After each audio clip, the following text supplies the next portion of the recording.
Iya, di sini ada ada rekan wartawan Pak Dinarsa, silakan Pak Dinarsa. Iya Pak, Iya, selamat sore haleluya. Pak. Ya, selamat Kebetulan sore. saya di Jerman juga ini Pak. Wah, wah, luar biasa nih. Saya dengar-dengar Bapak di Berlin ya. Kapan-kapan ngopi lah, Boleh, gitu-gitu boleh. Hubtor Cuman situ. mungkin kalau sudah tenang, Pak, karena memang saya sekarang jadi harus hati-hati sekali supaya saya jangan membuat khawatir sahabat-sahabat saya. Kalau saya sih udah. Cuma yang penting teman-teman, sahabat-sahabat saya kan juga khawatir ya. Oke, saya main safe, saya bilang saya Ya, juga nggak akan nantang-nantang. Kalau saya ketemu orang apa, nantang-nantang nanti kan kesannya juga saya sombong, arogan tadi itu kan. Nah, ini masih live, saya dibilang arogan, Pak, saya nge-live begini, Pak. Padahal enggak, kalau iya, saya iya, iya. nge-live, kalau saya sembunyi nanti dibilang kabur. Serba salah kan? Mhm. Sembunyi dibilang kabur. Iya, Saya iya, iya nongol Pak. bilang arogan. Enggak, saya Saya, nggak mau kabur eh, juga, saya mau tanggung jawab, gitu loh. iya, begini Pak. Posisi saya mau menempatkan posisi saya ya Pak ya. Saya kan sebagai wartawan, saya nggak punya hak untuk berpendapat atau apapun. Tugas saya ke Bapak hanya sekedar bertanya. Maksudnya tolong dipahami dulu duduknya seperti apa, posisi saya seperti apa, posisi Siap. Bapak seperti apa. Jadi seperti itu Pak. Untuk urusan yang segala macam, bahkan saya pun diam ketika Bapak bilang wartawan mau framing apa segala macam. Terus backfire-nya ke kita, ke jurnalis, ke wartawan. Ya itu sudah resiko profesi kami. Oke, itu saya pahami sebagai resiko profesi. Jadi yaudahlah nggak masalah. Sama juga Bapak juga mengalami masalah di framing, merasa di framing apa segala macam, ya itu masalah kita masing-masing, ya Pak Iya, ya. Jadi iya, kita betul. kita jalan dari sini ya Pak ya. Oke, jadi saya sekarang mau sebenarnya sebelumnya mau nanya dulu, gimana kabarnya Pak? Sehat Pak? Luar biasa, Pak. Luar biasa, Pak. Hmm. Sehat. Gimana kalau secara mental sehat juga masih Pak? Kalau menurut saya sehat, Pak. Iya, iya, iya, ya. Karena kan ini kan sudah dibully oleh orang seluruh Indonesia dan orang seluruh dunia, bukan dibully ya, maksudnya sedang jadi perbincangan hangat seperti itu Bapak. Dan sudah ditetapkan statusnya sebagai tersangka juga oleh Iya. Polri dan sudah dikirim red notice oleh Polri ke Interpol juga gitu. Ya sebagai sesama manusia saya memahami kalau dalam posisi itu nggak mudah gitu Pak, memikul beban mental seperti itu gitu Pak. Bapak sendiri ngerasa takut nggak sih Pak? Posisi saat ini gimana sih Pak? Nggak tahu, Pak. Saya malah nggak tahu yang saya rasakan. Cuman pokoknya biasa aja, saya pokoknya jalanin hidup seperti biasa. Ya pagi, malam. Tadi saya barusan ke tempat yayasan yang saya biasa kerja juga. Ya kan, saya juga Oh pergi Bapak, ke Bapak ketemu kerja juga orang. di sini ya Pak ya? Kerja Ya, juga di sini. Oh, Berlin bener Pak ya? ya di sebuah kota.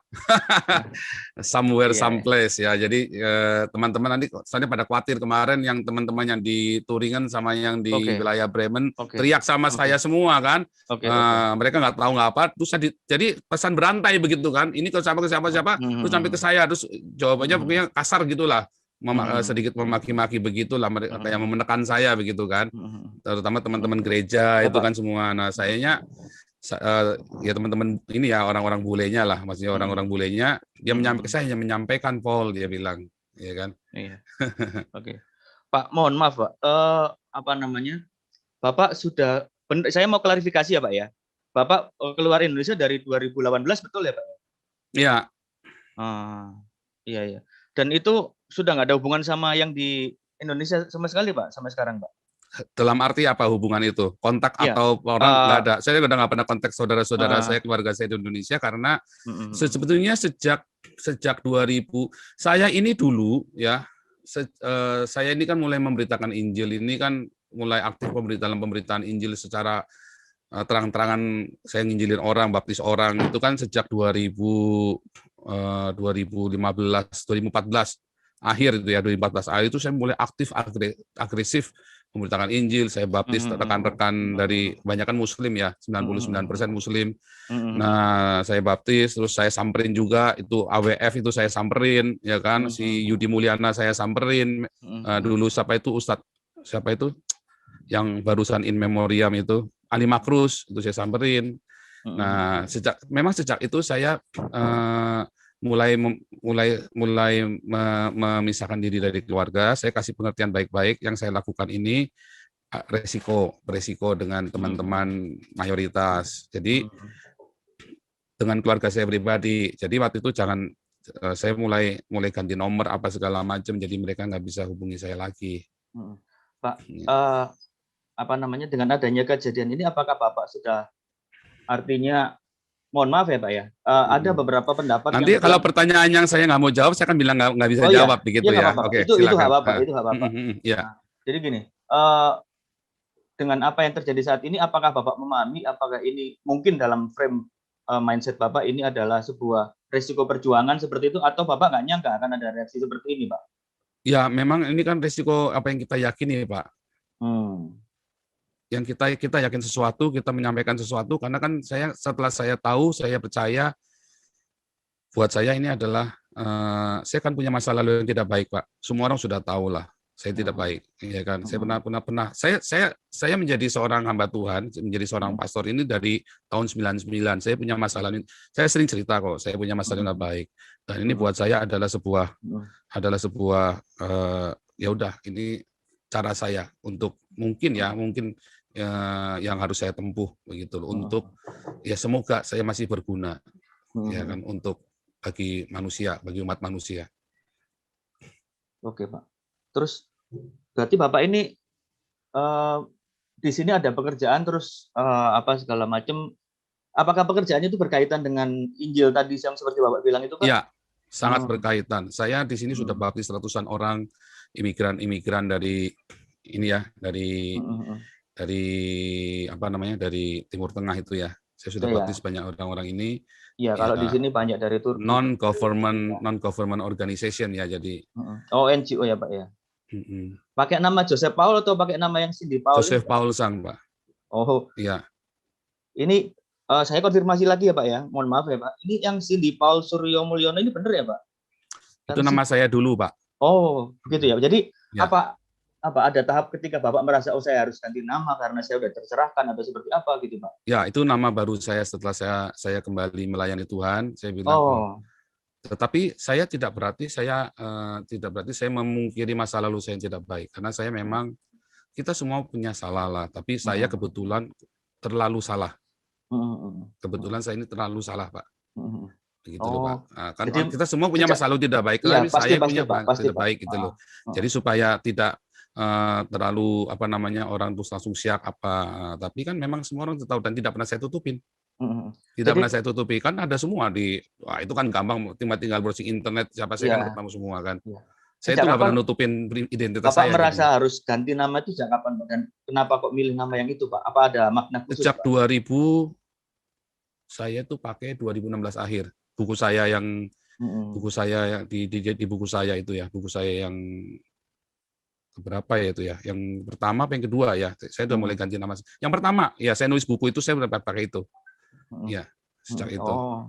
Oke Pak. Bapak, kan saya juga mengikuti beritanya, pemberitaan Bapak di tanah air seperti apa ya, Pak. Bapak bilang sudah menanggalkan status sebagai WNI, betul seperti itu, Pak? Iya kan, kalau saya sudah tidak niat pulang kan saya harus menanggalkan. Nah, tadi sudah saya jelaskan di depan. Iya. Prosedurnya di Eropa ini prosedurnya itu ada berbagai cara untuk menempuh prosedur supaya legal. Dan saya legal di sini, Pak. Iya, Bapak, maaf. Berarti belum warga negara Jerman juga. Masalah legalitasnya semua saya nggak bisa jawab karena nanti saya salah saya kan ada lawyer, Pak. Jadi saya nggak boleh jawab yang berkaitan dengan masalah kewarganegaraan, kan saya ada lawyer. Nah, tapi masalah kasus saya pribadi saya jawab, nggak apa-apa, nggak masalah. Tapi untuk masalah legalitas apa segala macam, mengapa saya bisa dapat itu apa segala macam, mengapa saya bisa legal, saya nggak boleh jawab, Pak. Karena nanti orang-orang ikut-ikut caranya begitu, dia masuk Eropa berduyun-duyun, Pak. Cara-cara itu itulah harus benar-benar tahu. Kalau nggak tahu cara itu nggak bisa aja pokoknya. Mohon maaf. Dan itu saya bisa dipersalahkan kalau saya cerita-cerita caranya bagaimana. Gitu loh, Pak. Okay. Berarti sekarang gimana statusnya Bapak ini? Ya pokoknya statusnya saya melepaskan warga negara Indonesia dan saya di bawah Jerman atau gimana? Di bawah hukum Eropa sekarang. Enggak dong, enggak stateless dong. Jadi kan namanya harus ada warga negara. Mungkin itu di stop dulu, Pak. Karena itu nanti biar dari lawyer, Pak. Karena itu nggak boleh saya ngomong itu.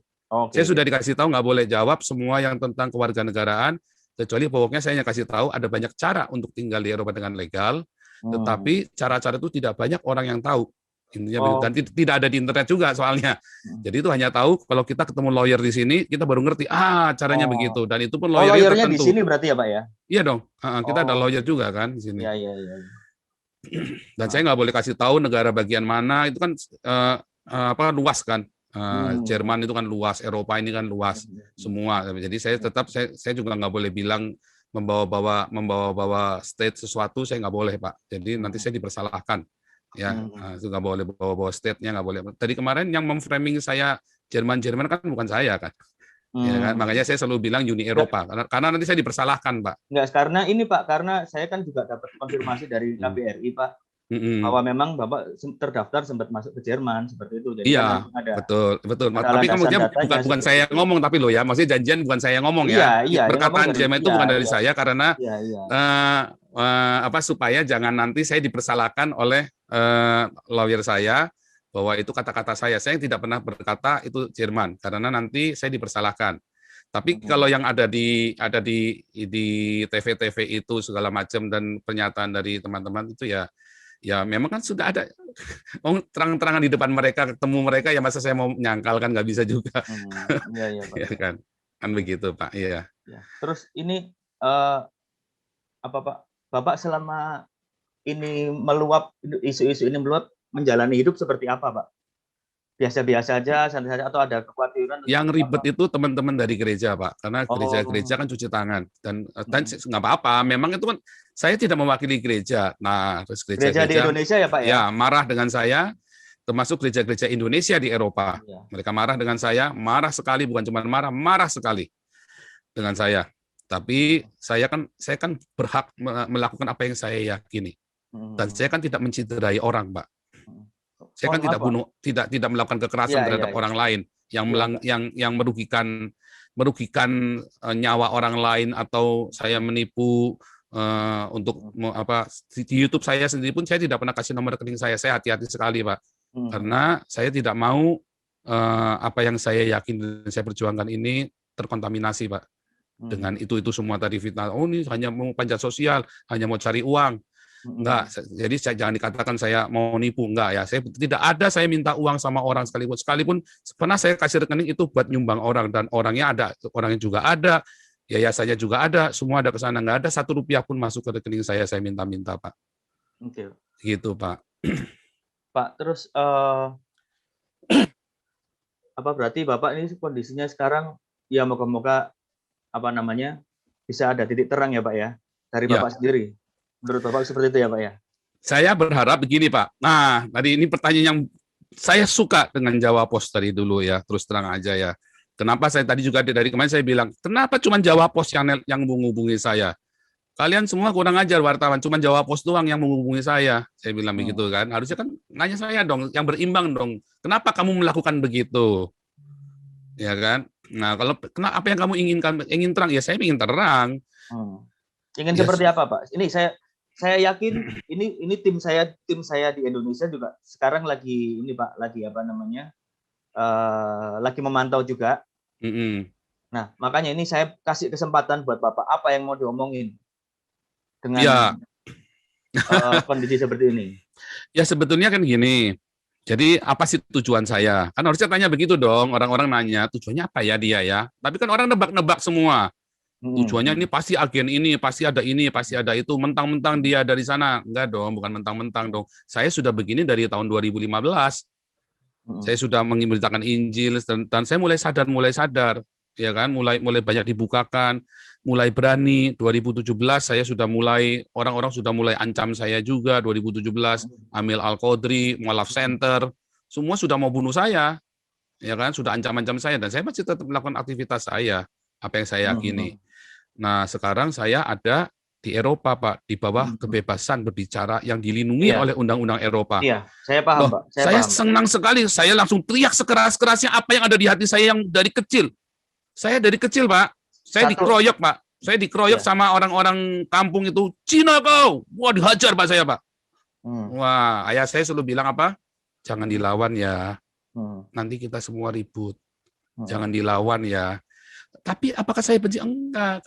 Dulu saya berkelahi, Pak. Saya lawan, saya diem-diem, Pak. Ribut, Pak. Rumah saya disantri satu kampung, Pak, datangin rumah saya, Pak. satu kampung datengin. Wah, tapi kan ayah saya orang yang punya hati bapak yang baik ya. Jadi bilang, wah dia pasang badan waktu itu hampir dia dibunuh sama orang kampung itu kan. Hmm. SMP saya sama Pak. Saya Itu masuk sekolah meninggalkan negeri. itu meninggalkan bekas di Oh dalam enggak, psikologis saya Bapak. hanya cerita. Saya cerita, oh Oh. bekas enggak. Waktu SMP juga sama. Nah, tapi waktu SMP saya lebih banyak diapa? Saya diem. Cina kau. Nah, sekali waktu saya nggak sabar, dikeroyok Pak saya, kembali dikeroyok lagi. Tapi nggak apa-apa. SMP kelas 3, saya sadar, saya terima Tuhan Yesus, saya lahir baru, terus saya mulai ngerti, mereka begitu karena mereka punya kemarahan juga. Wah, benar juga. Jadi saya yang harus injili mereka. Saya injili mereka. Beberapa saya bawa ke Tuhan Yesus, Pak. Ya, saya ajak. Dan jadi di anggota persekutuan kami, persekutuan pelajar dulu. Kita ada persekutuan pelajar yang cukup ini ada dari 7 orang, jadi 12 orang, jadi 50 orang, jadi 300 orang, terakhir jadi 500 orang. Yang senang juga gereja-gereja juga yang marah-marahin saya nginjil-nginjil itu kan. Saya dulu penginjilan di jalan dari SMP, Pak. Di jalan Nah, maksudnya penginjilan seperti apa, Pak? teman-teman. Door to door Di gitu? jalan saya teriak-teriak, bertobatlah di terminal bis, Pak. Oh Saya gitu, Pak? teriak, iya masuk. Wah, mau digambarin orang tuh, Pak. Cuma kan dulu saya masih lugu, nggak ngerti gimana cara menginjil kan. Saya teriak, saya bagi traktat di jalan-jalan di terminal-terminal, saya bagi bawa-bawa makanan, bawa macam-macam lah yang kita bisa lah. Kita urunan anak-anak pelajar ini. Sampai orang tuanya keberatan, wah saya sampai dimusuhin segala macam sama gereja, Pak, sama gereja. Sama gereja yang musuhin. Nah, tapi Gereja akhirnya musuh juga. komunitas kami jadi 500 orang, dan 500 orang ini yang kemudian masuk ke gereja-gereja itu. Nah, ya jadi gereja yang senang kan akhirnya kan. Nah, kan gereja juga yang senang akhirnya, walaupun dia marah-marah ngomel-ngomelin saya setengah mati. Senangnya di mananya, Pak? Ya kan jemaatnya tambah banyak. Oh, iya. Jemaatnya tambah banyak, nah, itu aja kan. Nah, tapi kan saya nggak urusan mau sampai senang, yang penting mereka datang kepada Tuhan Yesus. Itu urusan gerejanya. Kalau dia mau cari duit, ya urusan dia sama Tuhan. Kalau dia benar-benar mau mengembalakan jemaatnya dengan baik, itu urusan dia sama Tuhan. Saya kan nggak boleh menghakimi. Cuman intinya mereka yang dulu ngomel-ngomelin saya senang juga, akhirnya juga kan. Nah, nerima limpahannya saya kan, limpahan jemaat itu kan. Saya sendiri kan tidak mendirikan jemaat apapun, ya kan. Nah, terus apakah itu membekas? Enggak, saya suka cita sekali, Pak. Saya orang-orang yang dulu musuhin saya, ada yang beberapa yang saya baptis tuh, Pak, yang dulu berkelahi sama saya segala macam. Apakah itu membekas? Enggak dong, enggak membekas. Cuman masalahnya begini, Pak. Saya baru tahu korbannya nggak cuma saya. Saya pikir saya gara-gara saya dulu bukan orang kaya kan. Saya kan orang miskin dulu kan. Sekarang Mungkin udah kaya gara-gara berarti, Pak ya? ya bukan, maksudnya kan gini. Saya kaya di dalam Tuhan Yesus. Artinya yang setiap saya butuh Tuhan sediakan. Saya memang hari ini nggak punya tabungan yang luar biasa ya. Tapi setiap kali saya butuh saya doa sama Tuhan Yesus. Termasuk biaya saya biaya berangkat kemari pun semua saya nggak pernah satu peser pun saya nggak pernah minta sama orang ya. Semua tuh tiba-tiba Tuhan kasih, saya berdoa tiba-tiba nggak tahu, ini tante baru kenal ya, ada tante tua ya udah 60-an itu ya, tiba-tiba kamu katanya saya dengar kamu ini ya lagi penginjilan. Oh iya, dikasih uang, saya persis nilainya tiketnya itu persis. Jadi saya nggak pernah minta-minta uang, saya nggak pernah pamer-pamer nomor rekening saya di luaran, Pak. Apakah saya marah? Balik lagi, saya kecewa dengan gereja? Enggak juga, saya juga nggak marah sama gereja. Itu kan kita semua punya tugas tanggung jawab sendiri-sendiri. Kan saya bilang, saya nggak hidup dari perpuluhan, saya jadi nggak ada masalah. Kalau gereja tidak suka dengan saya, PGI nggak suka sama saya, ya nggak apa-apa, suka-suka. Oh, begitu pendeta palsu, ya suka-suka dia. Sama saya ngaku Nabi 26. Saya kan juga nggak maksa Bapak percaya saya kan. Apa saya pernah maksa Pak Dinarsa, kalau tidak percaya sama saya Nabi ke-26, saya taruh parang di lehermu. Kan enggak kan? Nggak boleh saya begitu.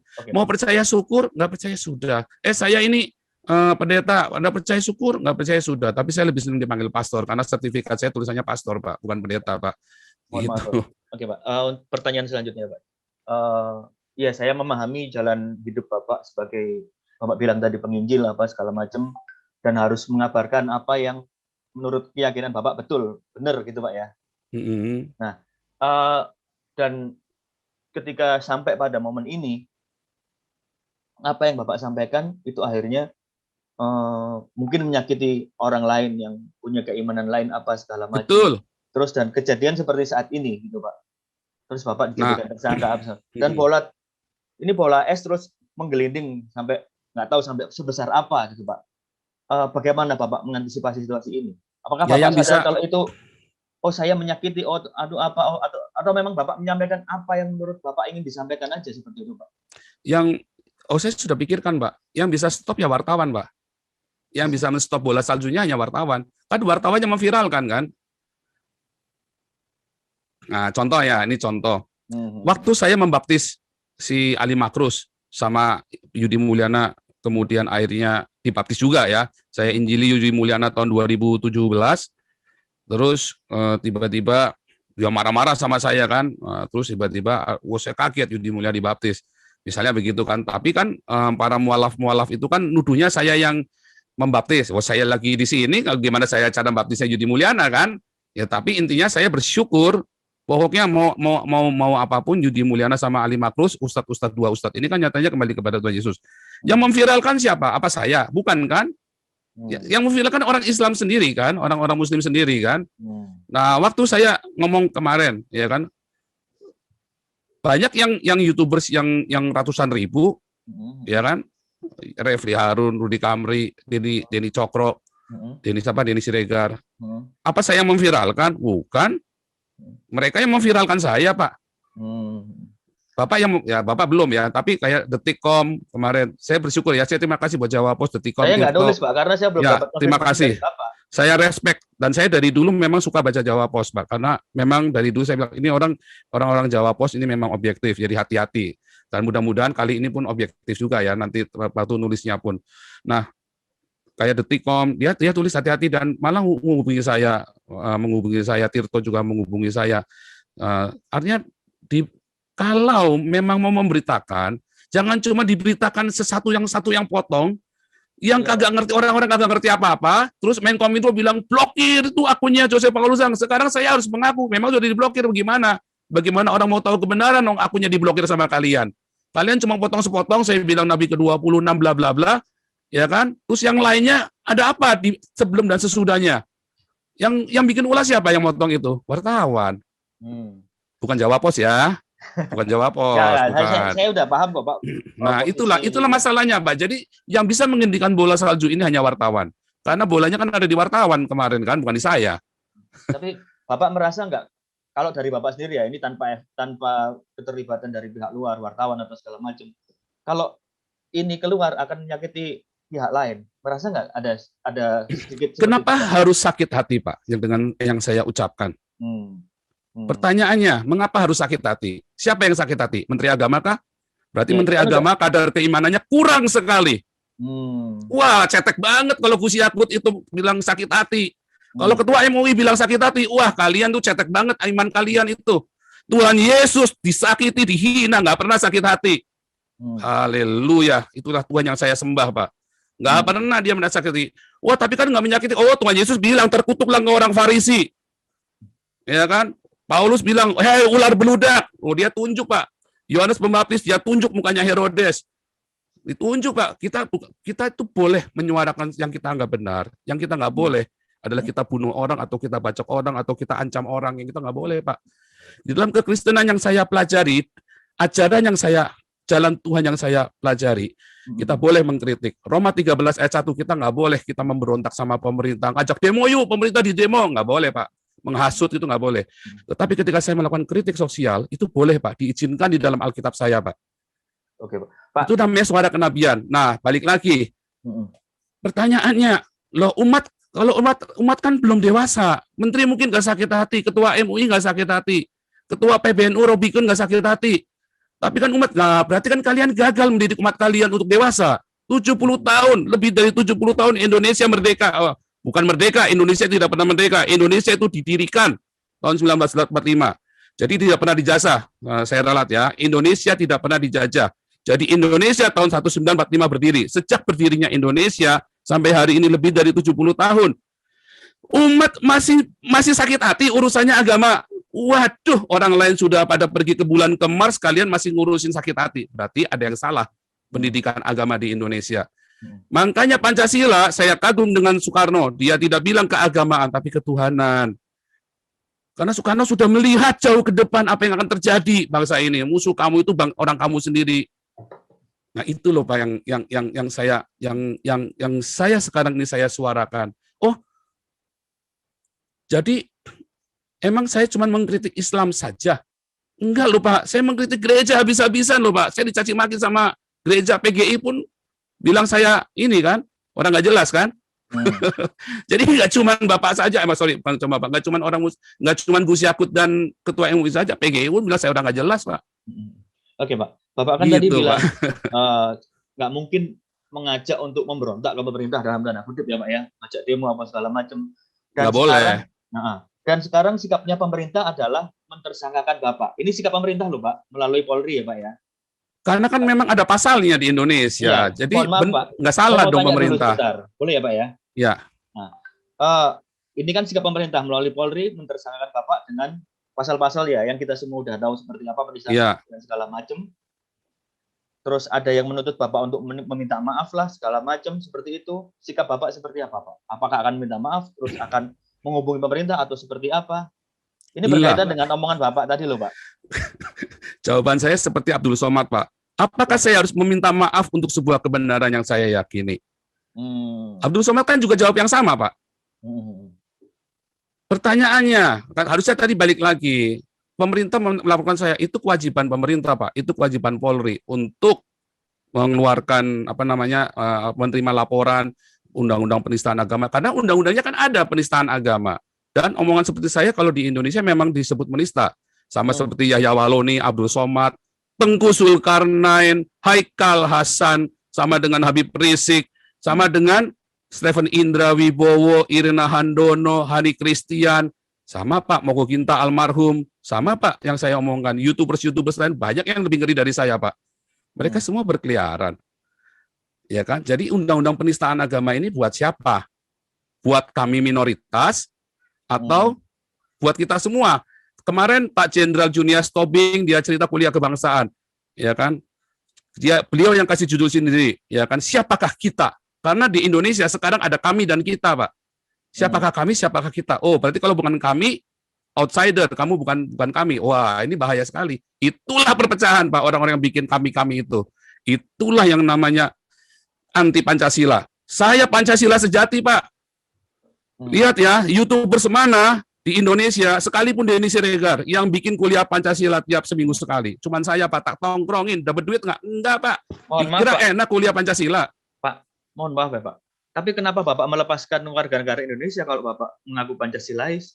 Kalau saya tidak lepaskan, saya ditangkap dong, Pak, dipulangin. Gimana, Bapak? Itu namanya berhikmat, Pak. Saya harus korbankan, nggak ketemu. Pak, kalau orang tua saya mati sekarang, Pak, saya nggak boleh pulang, Pak. Bukankah itu pengorbanan saya, Pak? Sekalipun mungkin Indonesia akan memaafkan saya, ya kan? Udahlah diampuni hukumnya. Tetapi saya, sekalipun orang tua saya meninggal, saya kan nggak bisa pulang. Begitu saya pulang, selesai semua. Sekalipun pemerintah pun bisa memaafkan, belum tentu orang Islam yang cetek-cetek ini ilmunya bisa memaafkan saya, toh. Nah, jadi justru itu pertanyaan saya, Pak, kepada saya menggugat Indonesia dan Pancasila. Iya dong, Pak. Iya. Seperti apa, Pak? Saya dari kecil PMP, ya, PSBB, sejarah diajarin lagi, bolak-balik diajarin lagi, sampai kuliah diajarin lagi, sampai sekarang Pak Jenderal Junius Tobing masih ngajarin Pancasila. 6 jam tuh, Pak, kalau kita cerita Pancasila di YouTube saya, Pak. 4 minimum 3,5 jam. Sampai 6 jam. Tak tongkrongin, Pak. Saya pengen tahu. Akhirnya saya bilang sama Pak Junius, Pak Jenderal, ini cuma retorika. Nyatanya kan nggak ada yang begini, Pak Jenderal. Nggak ada. Ini semua retorika doang. Mana ada Pancasila di Indonesia? Eropa lebih Pancasila daripada Indonesia. Maksud Bapak, ya kan? Seperti apa, Pak? Ketuhanan yang Maha Esa. Apa di Eropa pernah ada Bapak dengar persekusi agama di sini? Justru orang-orang yang dipersekusi agama larinya ke sini. Orang-orang dari Timur Tengah, Muslim semua, apa di sini dilakukan anarkis? Hampir tidak ada. 1-2 itu oknum yang benar-benar sedikit sekali. Ada, Pak, di Hanau. Wah, itu sedikit sekali, Pak. Tapi ada pemantiknya apa? Pemantiknya apa? Kejadian di ya itu di Hanau yang orang mati, yang orang contoh gitu kan? Apa tahu? Itu kan? ada pemantiknya, Pak. Gimana, Pak? Coba diceritakan, Pak. Iya, itu kan pemantiknya ceritanya kan kemarin yang di mana itu kemarin di Kolen. Makanya orang-orang mulai ada Islamofobia. Walaupun di Eropa ini kita diajarin, saya lihat anak saya sekolah ya, dididik begitu ya, Saya lihat kurikulumnya diajarin untuk nggak ada anti sama agama lain. Kalau di Indonesia diajarinya apa kemarin? Injil sudah dipalsukan, ya kan? Itu kurikulum pelajaran itu pernah saya muat itu buku-buku pelajaran. Injil sudah dipalsukan, geblek ini. Menterinya siapa itu waktu itu? Menterinya sebelum waktu zaman SBY terakhir. Injil malah diizinkan buku Injil. Nah, di sini nggak boleh Pak begitu Pak. Berarti yang lebih Pancasila mana? Kan nggak ada, kan kelihatan sekali Pak. Nah, jadi jelas Pak di sini. Masjid Ahmadiyah gede tuh di Turingan, paling gede. Boleh. Sementara orang Syiah gede juga masjidnya. Di Indonesia, dibakar seorang-orangnya Pak. Oh itu fakta Pak, jangan cerita enggak fakta tuh diusir karuan Pak. Jadi lebih Pancasila mana? Lebih Pancasila Eropa Pak daripada Indonesia Pak. Iya kan? Jadi kalau sekarang kemanusiaan yang adil dan beradab, kemanusiaan yang adil dan beradab. Kita semua imigran, jangan tanya Pak, Bapak tahu sendiri imigran. Saya kan pelayanan imigran, Bapak kan juga ada di Jerman, ya kan? Di Jerman juga paling banyak imigran, ada sekitar 11 juta itu. Sekarang saya nanya, imigran di Jerman sepatunya Nike semua, Adidas semua Pak. Iya, betul Pak. Coba manajer di Indonesia mau beli Nike ngeden Pak. Manajer loh Pak, manajer bank Pak mau beli Nike ngeden Pak. Aduh. Kalau itu nama ngeden Pak. Dimanusiakan sekali Pak orang-orang ini Pak, dikasih rumah, dikasih pengobatan gratis, anaknya di sekolah sampai kuliah gratis Pak. Tahu, itu Pak, kan kemanusiaan yang adil dan beradab Pak. Dimanusiakan, orang ini imigran hidup dari pajaknya orang Eropa. Ya kan? Persatuan. Wah, orang Eropa ini bersatu sekali, Pak. Waduh, mereka bangga sekali, Pak, dengan Eropa, Pak. Ya kan, mereka boleh keliling dunia, tetapi mereka bersatu, Pak, di sini, Pak. Mereka ribut, Pak, debat di Senat tuh kemarin, kan.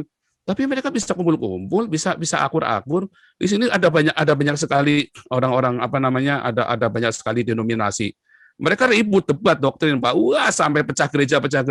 Begitu kita sudah duduk bersama makan bareng, mereka makan bareng, Pak. Jadi sekarang apa? Dan seterusnya. Kalau ada yang mau Bapak sampaikan kepada pemerintah, apa yang mau Bapak sampaikan? Berkaitan dengan ketidakadilan, berkaitan dengan apapun yang Bapak alami, apa yang mau Bapak sampaikan? Kemarin sebenarnya saya ada mau tulis ke Bapak tadi, harusnya begini loh Pak. Saya ini kan hanya seekor kutu di seberang samudra, ya kan? Tapi ada balok-balok di depannya Mabes Polri itu loh Pak, di depan gerbangnya Mabes Polri itu balok-baloknya itu Yahya Waloni, Abdul Somad, Tengku Zulkarnain, Haikal Hasan dan selanjutnya. Ada GKI Yasmin. Sampai sekarang juga nggak diproses itu, padahal kan konstitusional GKI Yasmin, dokumen sudah lengkap. Gus Yakut sudah 1 bulan, sudah hampir 6 bulan Pak. Gus Yakut menjabat jadi Menteri Agama. GKI Yasmin tetap aja ditutup. Gereja-gereja kemarin GPDI sama yang di Jombang itu tetap aja ditutup Pak. Nah, jadi ada apa yang salah ketika saya ngomong hal seperti ini? Lalu saya salahnya di mana? Nggak ada dong, Pak. Sebetulnya yang menista agama itu berarti kan kemarin siapa tuh Bima Arya, itu menista agama tuh. Siapa itu yang nutup GKI Yasmin pertama kali, Bima Arya atau siapa itu? Berarti dia menista agama dong. Itulah penistaan agama. Wah, itu malah bukan menista agama lagi. Dia benar-benar melanggar Pancasila, konstitusi kita. Seharusnya. Sorry, bukan kita lagi dong ya, bukan punya saya juga soalnya. Cuman kenapa saya tetap masih ngajarin Pancasila, minta Pak Junior Jenderal. Saya bilang loh, kalau Pak Jenderal keluar dari sini, wah selesai Pak Jenderal, nggak ada kuliah Pancasila, nggak ada yang berani. Cuman Pak Jenderal Junior Tobing aja yang berani teriak-teriak ngajarin Pancasila, ngomel-ngomelin orang-orang itu. Kenapa kita tetap? Karena Pancasila itu, saya kan belajar filosofi segala macam, saya belajar semua Pak. Ternyata Pancasila itu mengerikan Pancasila itu ada sesuatu yang indah sekali. Wah, Indonesia itu bersyukur punya Pancasila, tapi bukan Pancasila yang piagam Jakarta. Pancasila yang benar, yang punyanya Soekarno. Yang diajarin sama Pak Jenderal Tobing itu. Wah, sudah diajarin panjang lebar, nanti kan panjang lebar. Intinya Pancasila yang benar, bukan Pancasila yang piagam Jakarta. Nah, itu masalahnya kan nggak dipraktekkan, itu cuma retorika doang.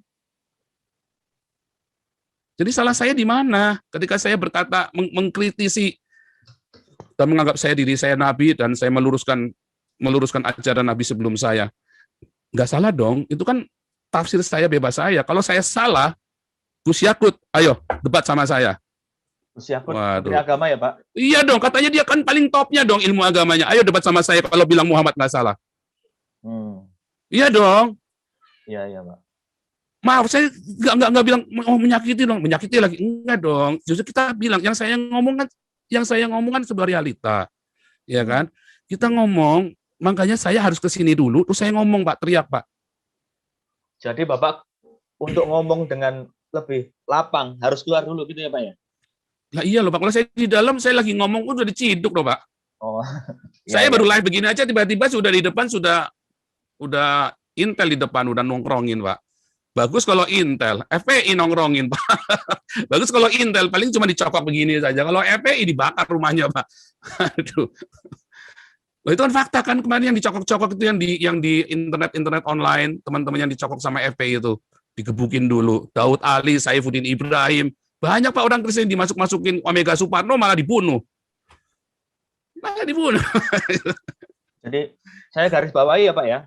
Jadi permintaan Bapak pertama adalah mau menantang Gus Yakut diskusi ini Pak. Benar ya Pak? Ya, iya Pak. Menantang Gus Yakut diskusi tentang keagamaan gitu Pak? Iya Pak. Atau tentang keislaman atau tentang apa Pak? Kalau saya kan bukan Islam Pak. Kalau tentang keislaman saya salah dong Pak. Oh, Kan saya kan bukan Islam, kecuali saya pernah belajar di apa itu Stein. Tetapi kita cerita keagamaan dong yang universal.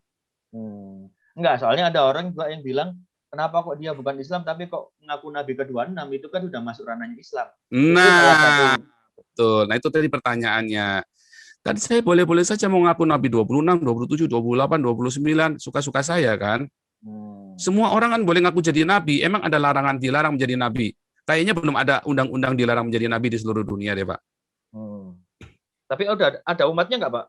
Kalau udah jadi Nabi Pak? Ya, mudah-mudahan sudah ada Pak. Mudah-mudahan sudah ada. Tapi saya nggak pernah maksa-maksa ini orang-orang buat ngakui saya loh. Suka-suka mereka mau ngakui saya apa enggak kan suka-suka mereka Pak. Iya. Oke Pak. Jadi itu ya Pak ya. Pertama pengen diskusi sama Gus Yakut. Terus yang kedua nggak merasa apa ya. Kalau orang-orang bilang Bapak bersalah, Bapak merasa ya ini memang yang harus saya sampaikan. Seperti itu ya Pak ya. Pak, jalan yang saya tempuh itu jalan yang menyakitkan Pak. Saya sendiri pun ngeri-ngeri sedap Pak. Saya tampilkan setiap live YouTube saya, ya banyak ya. Tadi aja saya nyanyi sendiri karena istri saya lagi pergi. Saya selalu menyampaikan kepada selalu membawa anak istri saya Pak. Saya tampak muka anak istri saya semua ada. Ya saya yakin keluarga istri saya juga teriak-teriak Pak kalau dia tahu, ya kan. Saya nggak tahu mereka tahu apa enggak. Tapi kalau tahu mereka pasti juga akan ngeri-ngeri sedap karena memang kita udah bilang waktu kita mau berangkat kita lost contact jangan di kontak, tapi kita pasti kalau ada sesuatu yang membahayakan kalian kita akan kasih tahu. Yang sampai hari memang kita belum ada berusaha untuk ini ya, saya belum ada berusaha mengontak keluarga saya ya, saya belum ada dan belum ada niatan karena menurut saya pemerintah Jokowi ini kan relatif ya lebih baik ya. Saya bukan pendukung Jokowi ya, sorry ya, saya tidak lagi kami, tapi memang pada kenyataannya kan lebih aman walaupun gereja-gereja lebih banyak ditutup di zaman Jokowi, ya kan? Itu kan fakta kan, gereja ditutup di zaman Jokowi lebih banyak Pak, 200 gereja bayangin. Merasa di prank gitu Pak? Apa gimana Pak? Maksudnya di frame dalam arti apanya? Merasa di prank gitu Pak? Kok tambah ketika zaman Presiden Jokowi? Bukan, karena begini. Tadinya orang-orang berpikir mungkin wah di prank nih teman-teman sesama aktivis kan. Tapi saya ngelihat lagi terus ada kuliah kebangsaan dengan Pak Jenderal Junior Tobing juga. Oh itu bukan prank itu. Terakhir kemarin ya lihat ada kota-kota syariah semua, terus tiba-tiba ada pasar syariah, terus ada pasar muamalat dan segala macam.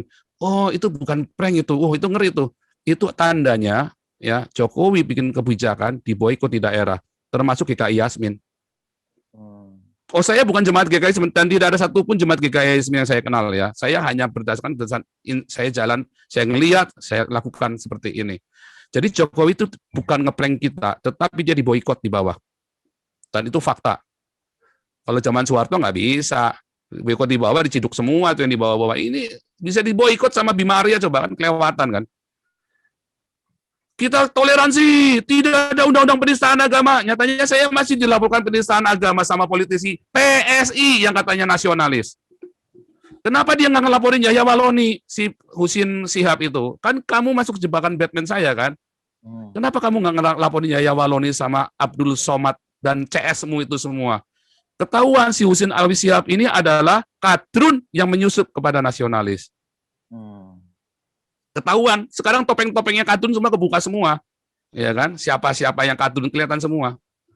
Nah, Pak, Anda masuk jebakan saya. Dengan keadaan ini Bapak ngerasa sakit hati nggak sih? Dengan Indonesia secara umum, yang Bapak tadi cerita dari kecil diperlakukan, dipanggil Cina, apa segala macam. Orang tua Bapak tadi bilang hampir dibunuh, apa segala. Bapak merasa sakit hati dengan Indonesia nggak, Pak? Saya tidak pernah sakit hati dengan Indonesia, Pak. Sampai hari ini saya masih mencintai Indonesia. Terus apa yang menurut Bapak salah dari Indonesia, Pak? Dengan sikap Bapak ini?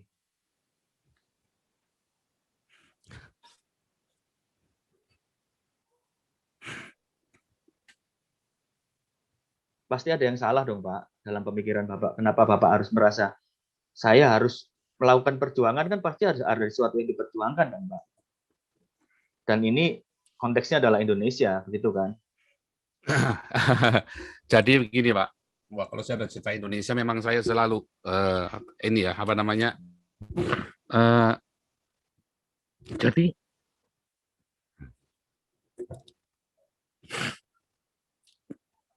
saya dari ngerti, Pak, tentang Indonesia, Pak. Saya lahir baru ya 15 tahun saya penuh Roh Kudus, saya berdoa buat Indonesia. Sampai hari ini saya berdoa buat Indonesia. Saya ciptakan lagu-lagu tentang Indonesia banyak sekali. Tetapi memang Indonesia sedang dirusak oleh sebuah ideologi yang sangat rusak, ideologi yang sangat busuk, ideologi khilafah. Dan itu mereka masuk menghujam sekali, ngerusak anak bangsa, masuk ke sekolah, ya, memaksa orang pakai jilbab, memaksa orang untuk mengikuti syariahnya mereka, dan semua perda-perda syariah yang lain. Oh, itu sudah jelas, Pak, dan itu akan merusak. Saya jamin Indonesia akan rusak. Dan saya melihat Indonesia yang saya cintai ini, ya, yang saya cintai itu membuat banyak sekali korban, yang dikorbanin justru anak-anaknya. Ibu Pertiwi ini yang mengorbankan anak-anaknya, Pak. Bapak tahu yang namanya harimau tidak akan makan anaknya. Ibu Pertiwi ini makan anaknya, Pak. Jadi Bapak merasa dimakan sama harimau ini, Pak? Oh, bukan cuma saya, Pak. Banyak sekali, Pak. Korban yang dianggap PKI berapa banyak? Yang di PKI kan 3 juta, Pak. Apa Bapak ada ini, Pak? Ada cerita dari keluarga gitu, Pak? Ada kaitannya tentang PKI itu, Pak? Saya tidak punya keluarga yang tersangkut PKI karena nenek moyang saya dulu dari Partai Kuomintang, yang lari dari Partai Komunis. Jadi jelas keluarga saya penentang komunis. Karena nenek moyang saya dulu anti dengan Partai Komunis dan dikejar-kejar, Pak. Makanya pindah ke Indonesia. Nggak ke Taiwan ya, Pak? Kan ada yang kemana-mana, Pak. Kan tersebar-sebar kemana-mana. Nah, salah satunya ke Indonesia nenek moyang saya. Itu loh, yang ke Indonesia. Dan itulah kemudian makanya ayah saya pun pernah dikarungin sama PKI, Pak, ayah saya, Pak. Digebukin, maksudnya dikarungin itu digebukin karena memang ayah saya bilang saya juga salah, bilang kenapa? Dasar PKI lu, dia bilang begitu kan. Dikarungin bener sama orang PKI, digebukin, Pak. Tapi nggak dibunuh, cuma digebukin doang. Artinya karena orang marah kan, dasar PKI lu, kan waktu itu kan frame-nya kan jelek kan. Jadi digebukin sama orang PKI, digebukin bapak saya. Tapi kan itu bukan sebuah oh dia mau bunuh, enggak, Pak. Bukan saya terus saya pro PKI, oh enggak juga. PKI itu dulu dari santri-santri yang saleh loh, Pak, pendiri PKI itu. Ya, itu rahasia umum, bukan rahasia lagi lah. Pendiri-pendiri PKI itu ada santri-santri yang saleh. Ya, itu kan berasal dari syarikat Islam, Pak. Ya, syarikat Islam merah. Syarikat Islam merah itu, Pak. Itu sudah ada di pelajaran sejarah. Kalau iya, tapi kan masalahnya kan nggak diakuin sama banyakan orang. PKI lu, PKI kan kalian sendiri kan. Dari kalian sendiri. Tapi kan kita mau sama-sama cerita Pancasila, Pak. Anggaplah saya ini nabinya Pancasila. Saya menganggap diri saya nabinya Pancasila sekarang. Ya kan? Kalau kemarin saya bilang Nabi ke-26, saya bilang sekarang Nabi Pancasila. Bagus, Pak, dibikin kaos, Pak, Nabi Pancasila. Nah, nanti mau saya bikin Pak Nabi Pancasila, Pak. Wah, nanti tinggal siapa yang mau jadi umatnya kan, mau ngaku apa enggak, malah dikebukin nanti, Pak. Nanti saya lagi bikin merchandise Pak Nabi Pancasila, nanti dikebukin lagi ntar. Nah, kenapa? Aduh, Pak, ini Pancasila itu begitu saya di Eropa, Pak. Eropa ini Pancasila banget, kalau diterapkan indah sekali di Indonesia. Waduh, saya itu banyak ketemu ya, Pak, wartawan-wartawan itu. Ada satu wartawan di Belanda yang namanya Michael Mas, Pak. Ya, saya berusaha kontak beliau tapi belum mau ditemuin masalahnya Michael Mas ini. Dia nulis, dia ada satu tulisannya Michael Mas, Indonesia ini udah berubah sekali dalam 20 terakhir ini. Sejak reformasi, Pak. Nggak tambah maju, tambah nggak bener, Pak. Tambah nggak bener kan, sejak reformasi kan. Kelihatannya aja maju, kelihatannya. Wah, kumbir. Di dalamnya, di bawahnya, wah makin parah loh, Pak. Konflik horizontal itu makin ngeri loh, Pak. Sejak reformasi itu, Pak. Kenapa? Karena ada yang mau menggoyang Pancasila. Ya siapa? Ideologi khilafah ini. Dan sekarang menampakkan diri semuanya. Kan saya kan hanya memberikan satu umpan. Contohnya siapa, Pak, yang orang-orang kan kalau ini ada ideologi besar bertahan di Indonesia kan nggak mungkin kok nggak ada yang endorse, nggak ada yang support kan nggak mungkin, Pak. Kalau menurut Bapak siapa sih, Pak, yang endorse? Lah itulah yang teriak-teriak khilafah yang kemarin ngundang Zakir Naik itulah. Siapa itu yang kemarin teriak-teriak khilafah itu? Loh nyatanya kan yang teriak-teriak khilafah nggak ada yang dipenjara kan? Yang PKI dibunuh, yang teriak-teriak khilafah nggak ada yang dipenjara satupun. Felix Xiao, HTI itu, ya kan? Panitianya Zakir Naik. Wah, itu kan bilang harus Islam. Wah, itu bahaya sekali tuh kalau bilang pemimpin harus Islam. Wah, itu melanggar Pancasila, Pak. Nggak ada, Pak. Itu di UUD 45 pemimpin harus Islam. Ya kan? Dan Zakir Naik bilang pemimpin harus Islam kan? Kemarin di statement kan? Oh, itu kan sudah viral kemana-mana. Itu kan tujuannya buat goyang Ahok. JK pun mengakui kan? Bahwa dia sengaja mendatangkan Zakir Naik. Nah, so, kita ngerti kan siapa orang-orang khilafah ini. Apa yang Bapak alami ini kok seperti dejavu ya, Pak ya? Seperti kejadian Ahok. Ada yang bilang kayak gitu, Pak, ketika Ahok ini kan apa? Wah, Ahok itu orang hebat, Pak. Saya nggak sebanding, Pak. Saya ini penjahat, Pak. Bekas penjahat, Pak. Ahok itu orang, wah, levelnya dia di atas saya, Pak. Jauh, Pak. Dalam hal kejujuran, dalam hal prinsip, saya jauh, Pak. Jadi jangan bandingkan saya dengan Ahok. Tapi jauh. Tapi sama Ahok dihadapi, Pak. Bedanya seperti itu mungkin, Pak. Dihadapin bagaimana, Pak? Ya, maksudnya dihadapin persidangan, dihadapin, dia datang, ada apa namanya, dia di penjara, dia dihadapi, dia di penjara. Mana menurut Bapak? Kalau saya kenapa harus saya hadapin? Ya makanya saya bertanya ke Bapak. Apakah saya melanggar hukum di Eropa ini? Kalau saya melanggar hukum di Eropa, saya hadapin, Pak. Kalau saya tidak melanggar hukum di Eropa, ngapain saya hadapin? Jadi makanya saya pergi ke sini, Pak. Karena di sini ada kebebasan berbicara dan seharusnya di Indonesia ada kebebasan berbicara. Selama di Indonesia tidak bebas bicara, bahkan agama pun harusnya bisa dikritik. Kalau agama tidak bisa dikritik, ada yang salah dengan agama itu. Apalagi kalau sampai bilang bunuh, apalagi sampai datengin keluarga saya misalnya, kan diancam di YouTube itu kan diancam keluarga saya mau didatengin. Makanya saya bilang ada 3 reaksi, Pak, ada 3 responnya, Pak. Satu respon yang pertama, ya adalah kalau kalian tetap memaksa untuk membunuh atau memenjarakan saya, berarti omongan saya benar, Pak. Pak, mohon maaf, Pak. Emang ada yang ngomong membunuh Bapak, Pak? Woi, banyak sekali, Pak. Wah, itu rembel itu, Pak. Rembel, Pak. Nah, banyak itu kan cuma tinggal browsing aja banyak sekali. Nah, terus ada yang ngancam-ngancam mau datangin, wah bakar rumah keluarganya. Enggak, ini itu kan sporadis, Pak. Namanya netizen ya, Pak ya. Ya kan enteng aja kalau mau ngomong. Tapi ya enggak, ini kan saya bilang kan kita lagi cerita, responnya ada 3. Ini kan semua kan namanya presumption toh, Pak. Ya kan berdasarkan sebuah fakta, kita kan bilang ada 3. Apakah 3 ini pasti akan terjadi? Belum tentu. Yang mana yang akan terjadi ya kita nggak tahu. Satu, yang jelas ada yang mau ngancam, mau bunuh. Tapi mau menjarakan, oh jelas ada, banyak. Ya kan? Kedua, berarti saya benar. Ya kan? Berarti saya benar.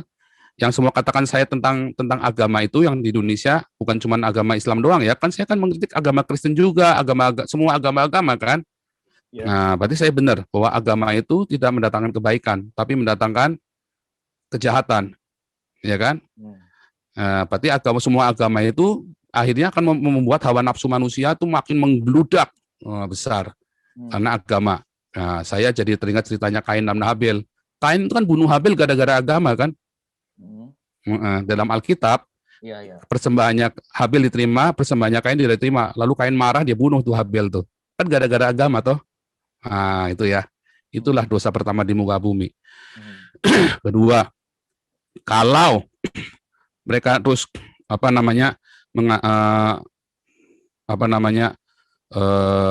mengancam keluarga saya, ya. Dan bahkan melakukannya, bukan cuma mengancam, melakukannya. Ancaman, Pak, kalau di Eropa udah termasuk teror loh, Pak. Emang sudah ada Pak ancaman itu Pak? Wih, Keluarga, banyak Pak? sekali Pak. Ancaman teror itu banyak sekali Pak di YouTube itu, dan keluarga saya kan baca Pak. Pasti baca. Itu kan viralnya pagi siang sore Pak. Hmm. Pagi siang sore itu kan wartawan-wartawan itu kasih di TV, ya kan. Nah, berarti yang mereka sembah itu adalah iblis Pak. Bagaimana mungkin Tuhan ngajarin untuk melakukan pencitraan dan ancaman teror-teror itu? Ya kan? Bagaimana mungkin? Nggak mungkin Tuhan ngajarin begitu. Kalau Tuhan yang benar ya.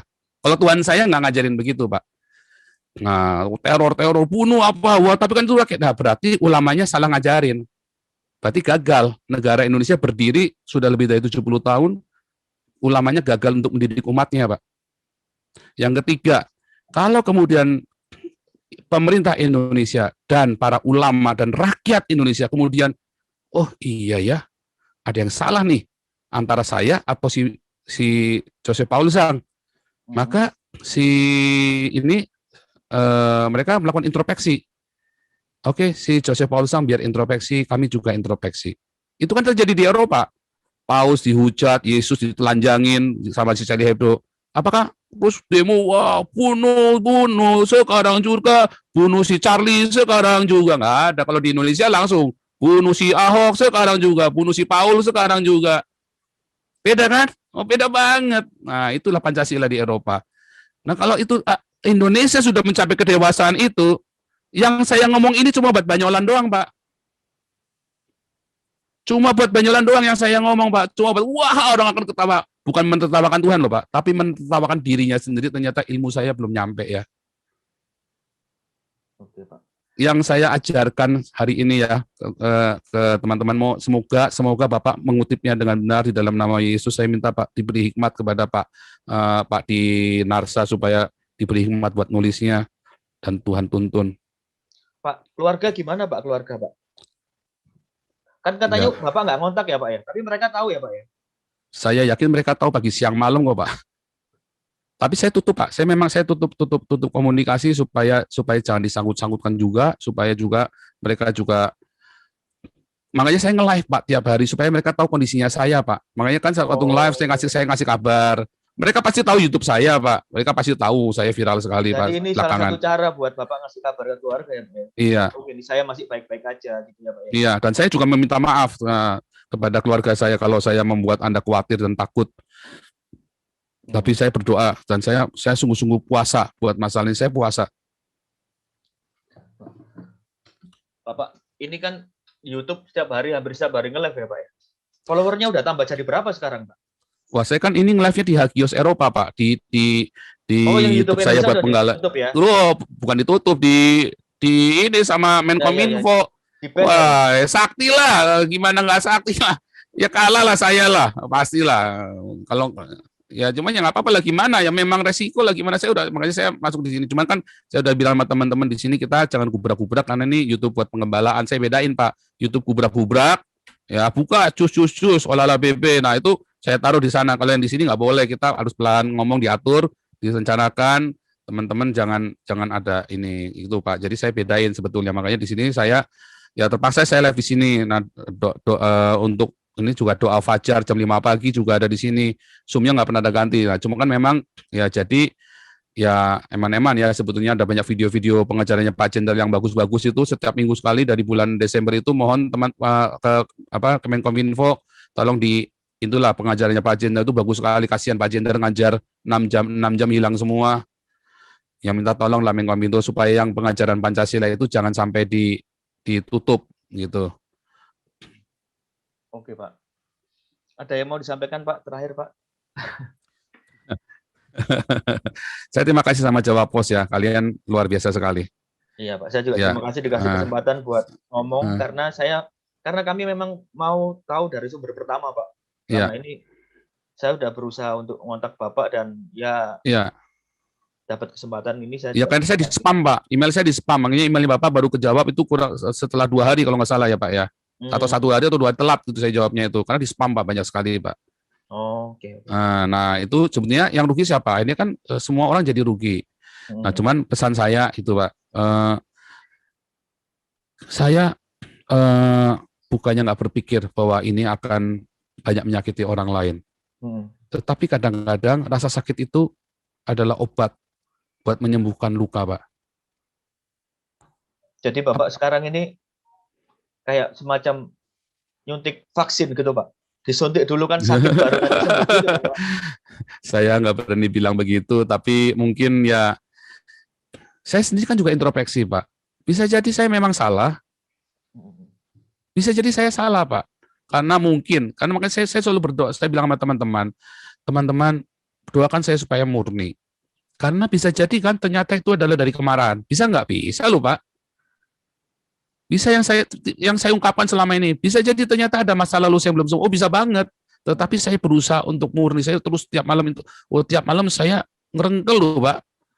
Kira saya ini orang terpelajar, Pak. Terus saya ngomong kata-kata yang begitu kasar, begitu menohok. Wah, Bapak kira saya nggak merasa. Terus anak-anak saya, wah, bapaknya ini ngomongnya kok begitu, ngaku-ngakunya padahal pastor, padahal sudah pernah mengembalakan, padahal sudah begini, padahal banyak murid-muridnya yang di ini kan, saya kan juga mengajarkan di kelas evangelis, kan ada pengajaran-pengajaran itu. Masih ngajar sampai sekarang, Pak? Masih, Pak. Saya kan ngajar di SOM, Pak. Saya saya masih ngajar di kelas-kelas, ada evangelis, kelas apologetik, kelas apostolik, Bible Training Center lah. Saya lagi merintis STT di sini.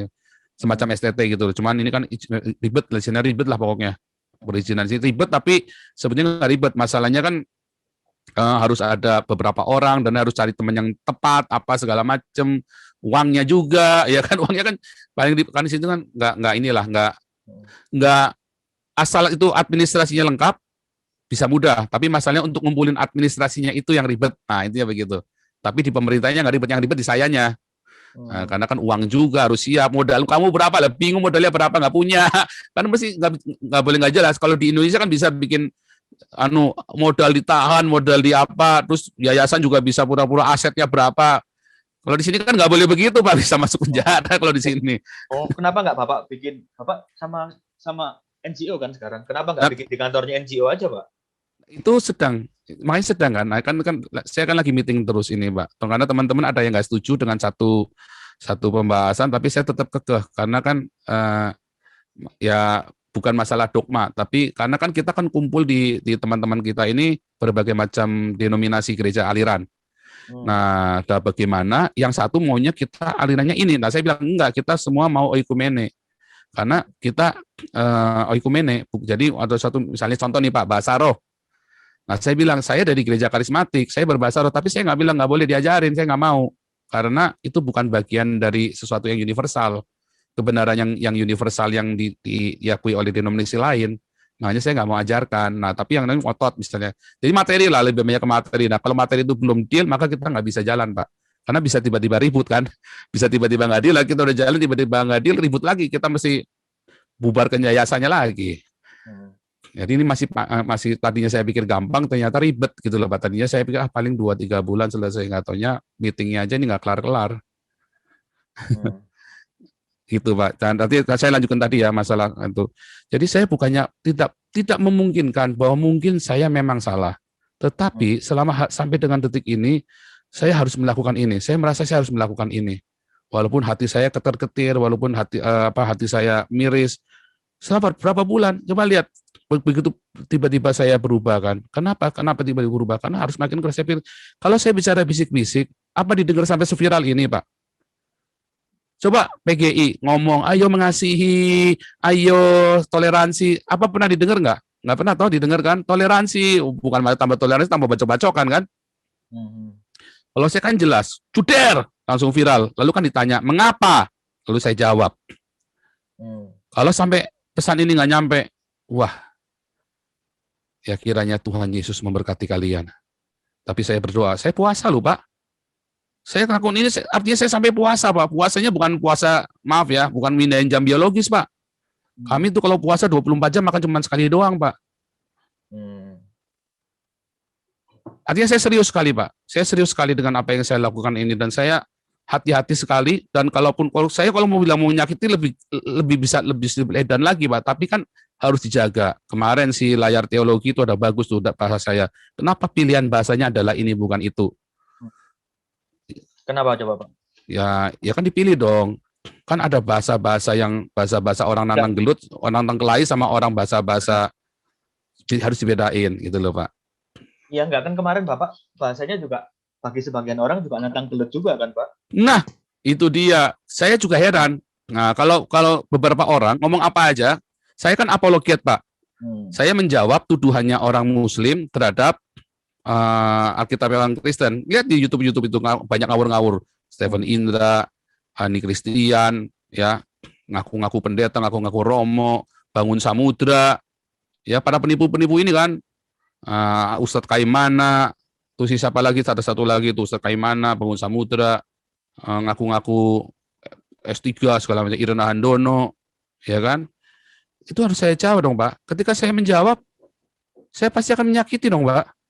Misalnya nih, kalian berkata, orang-orang Muslim berkata, Yesus tidak mati di salib. Saya bilang, siapa bilang? Muhammad yang bilang. Oh, Muhammad. Saya bilang, saya jawabnya apa coba? Yang benar Alkitab saya atau Alkitabnya orang Islam? Kitab sucinya orang Islam.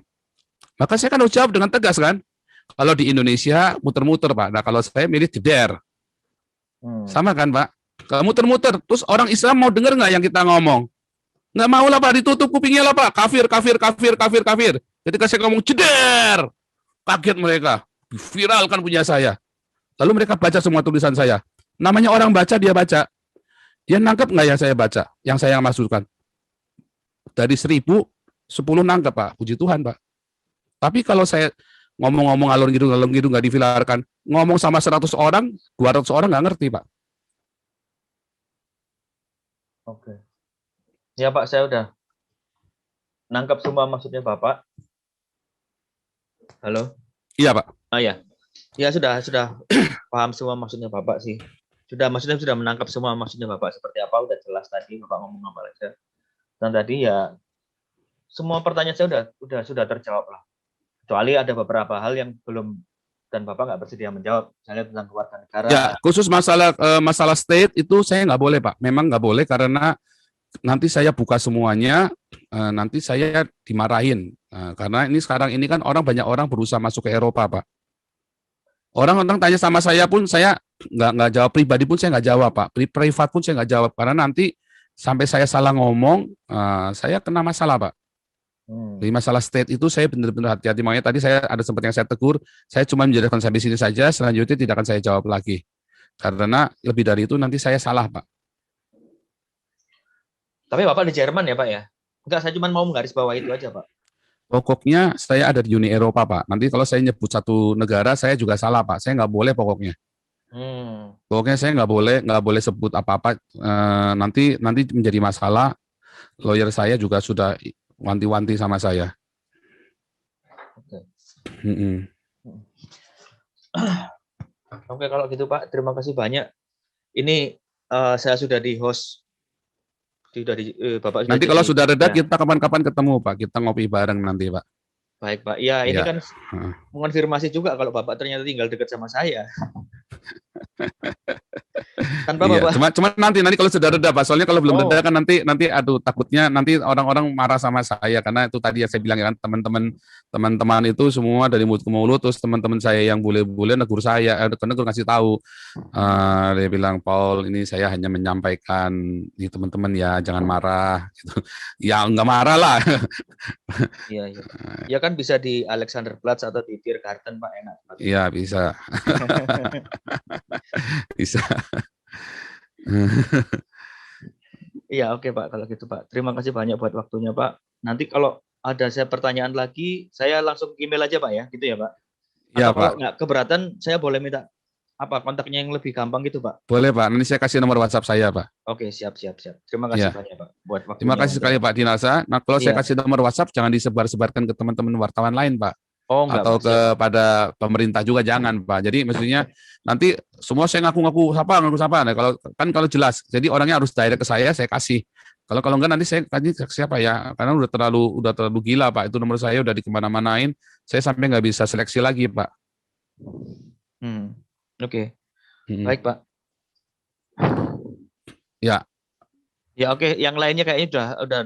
Oke Pak. Kita biasanya kalau live sampai malam Pak, sampai subuh Pak. Iya ini. Iya, iya. Ini baterainya. Tapi nggak apa-apa. Ya, terima kasih sekali buat Jawa Pos Pak Dinarsa. Luar biasa sekali teman-teman. Luar biasa sekali. Terima kasih buat bantuan Jawa Pos ya untuk menyampaikan aspirasi saya. Oke, Pak. Ya. Ya, Pak, terima kasih banyak, Pak. Semoga wartawan yang lain meneladani apa yang dilakukan oleh Pak Dinarsa Jawa Pos ini. Ya, terima kasih banyak, Pak, buat waktunya. Selamat sore. Saya Selamat sore. Ya, Ya, saya bisa saya live. Ya, bisa. saya live dulu. Oke, Ya. Pak. Terima kasih banyak, Pak. Terima kasih Pak. Luar biasa sekali, Tuhan Yesus memberkati Pak Dinarsa.